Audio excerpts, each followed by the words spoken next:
I'm indeed pleased to be here today to address you all at the beginning of this 3-day conference on higher education, in particular, the main theme of this conference, which is Qualifications Framework, which I'm very close to my heart, actually. And having been one of those who went through in detail while I was at FNU.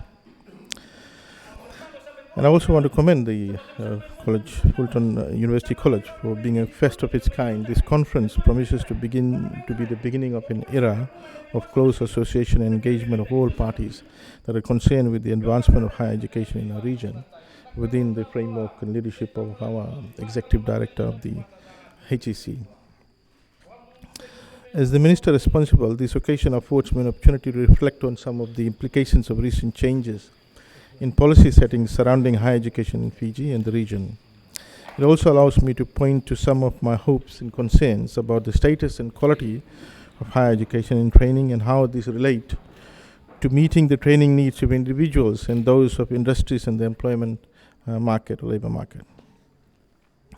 Fiji, ladies and gentlemen, has now embarked on a period of significant shift in direction with regard to education, training in post-secondary or higher education.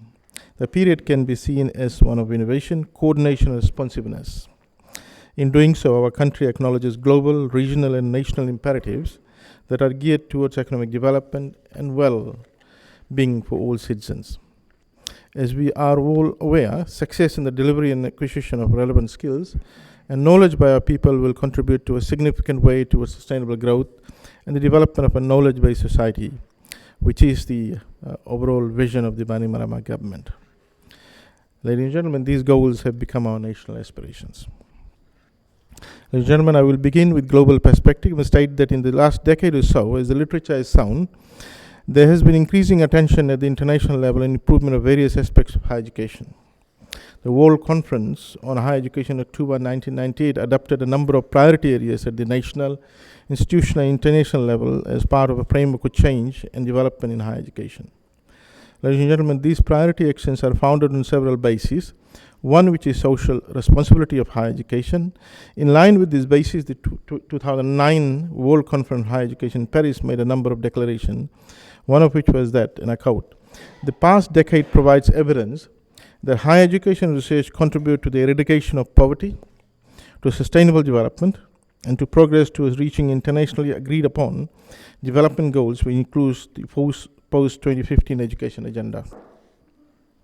Ladies and gentlemen, a note with the commencement of higher education promulgation 2008 in January 2010, our government has responded in a formal way to a key priority action, that is the establishment of a legislative framework to govern the reform of higher education sector. The promulgation has provisions for the pursuit of other priority areas, a significant one of which is compliance with quality assurance measures, both at institutional and program levels.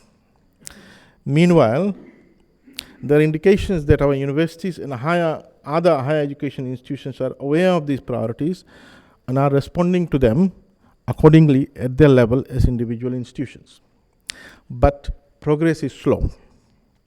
These institutions have been devoting increasing amounts of resources on growing student numbers, expanding the range of program and courses. This has been done at the expense of growing vertically, undertaking increasing scrutiny of quality of existing programs. The problem, as I see, based on my past university experience, based on feedback from the industry, and being the largest employer in the country, is due to A, the view by some that education is a private good, the race for increasing market share, and the rise in competition of a public good. Let me now delve deeper into these issues.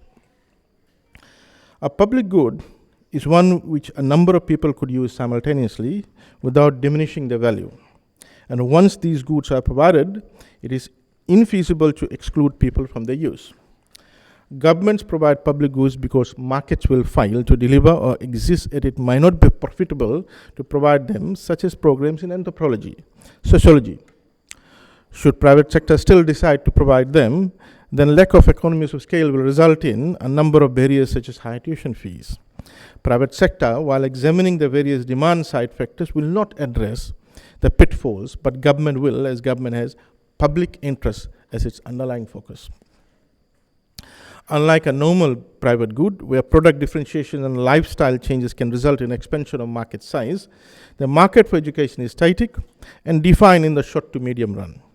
Hence, providers are engaging in a race to capture increasing share of this market, thus leading to competition. Some say competition is good, and I used to say it too when I was in Commerce Commission, being the leader of the Commerce Commission. The stylized argument, but it is really good. Is it really good in the education sector?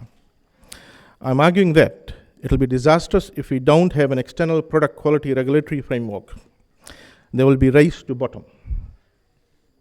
In a labor market where employment and higher salary prospects are based on paper qualifications, we have noted a major surge of demand for higher education, and as noted by economists, demand creates supply.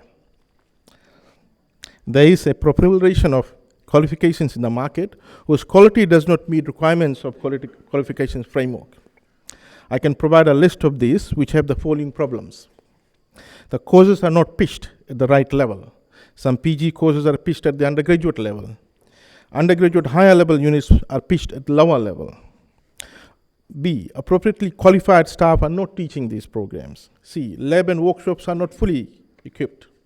D, student learning environments not up to standard. E, supporting infrastructure such as IT system, library, online databases are not commensurate with programs offered.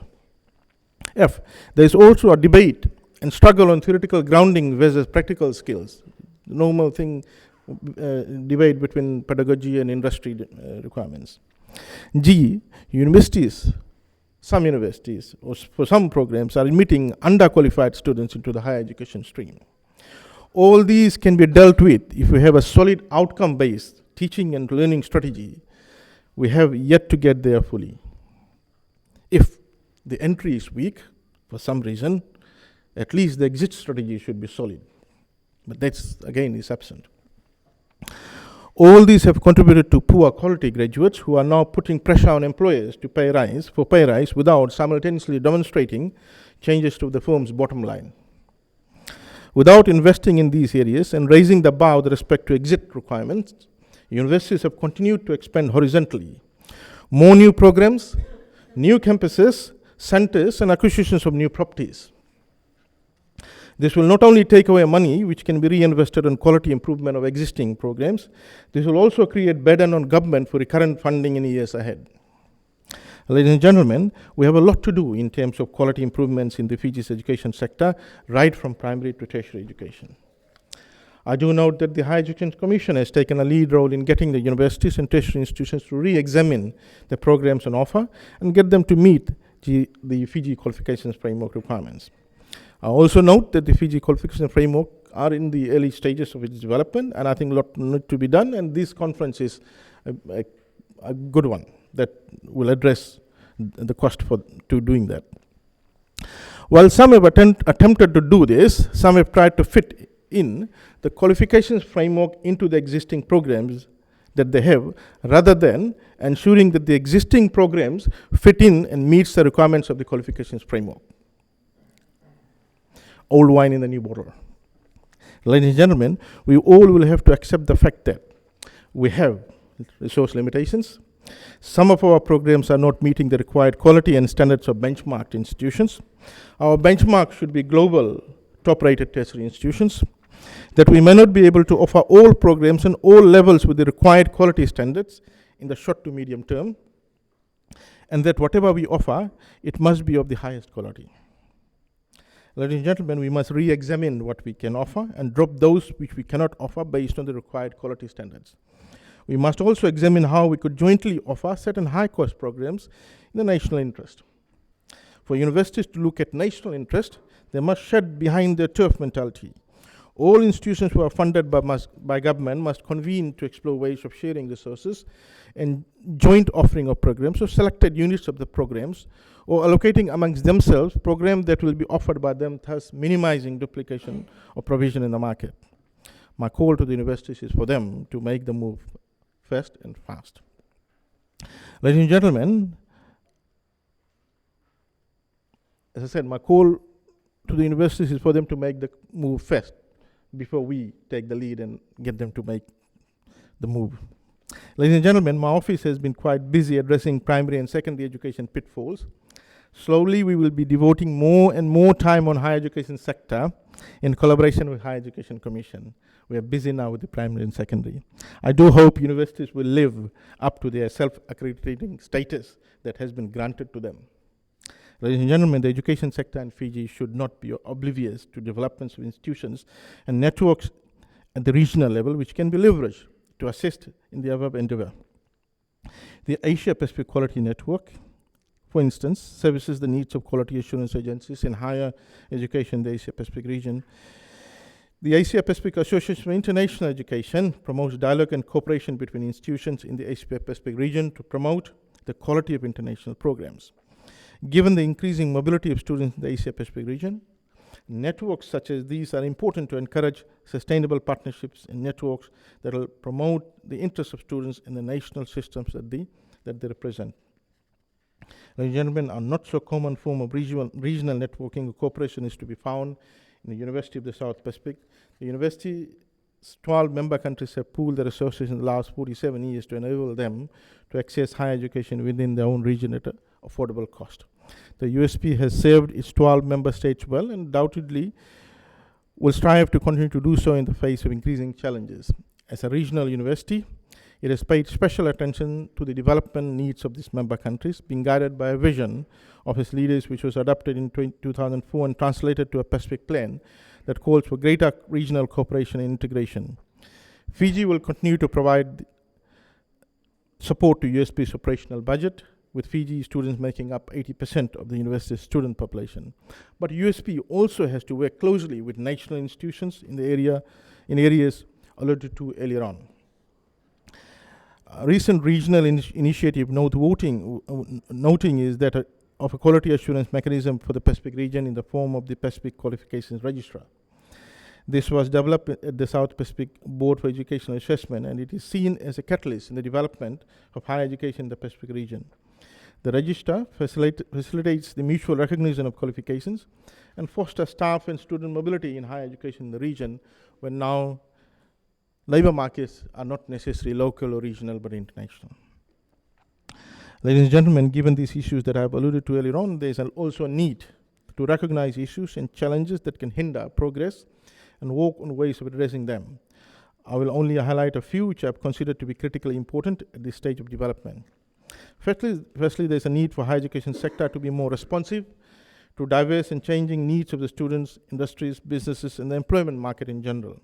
This is supported by a recent study by ADB of the technical and vocational education training in the Pacific region, which identified significant skills gap in the Tibet area which needs to be addressed. This particular issue of skills gap is not only prevalent here in the Pacific region, but a number of countries are now developing strategies to meet these. Ladies and gentlemen, the Higher Education Commission, in collaboration with other key stakeholders, should also play a key role in enabling a consistent approach that will ensure that such gaps are filled and reduces mismatch in key skills in supply and demand. Effective governance and accountability are also important in ensuring students, taxpayers, and financial institutions of strategic direction, financial viability, and cost-effective management of an institution. As I say this, I'm quite aware of the dilemmas and financial difficulties faced by many institutions in the present economic climate, particularly those that do not receive government assistance by way of a grant. There is also a need to strengthen the research capacity of institutions, particularly universities, to better serve the development needs of communities. Otherwise, we will not see much difference between high school and a university. We also need to see proliferation of intellectuals in the university more than just mere academics, which is a major lacuna in Fiji. And if you spend the last 2 decades, you would want to count how many intellectuals we have out of these universities, which is supposed to be the institutions which will be creating new knowledge or questioning the existing body of knowledge. Ladies and gentlemen, I would be failing in my task today if I did not mention the challenge of having to work with severely limited resources.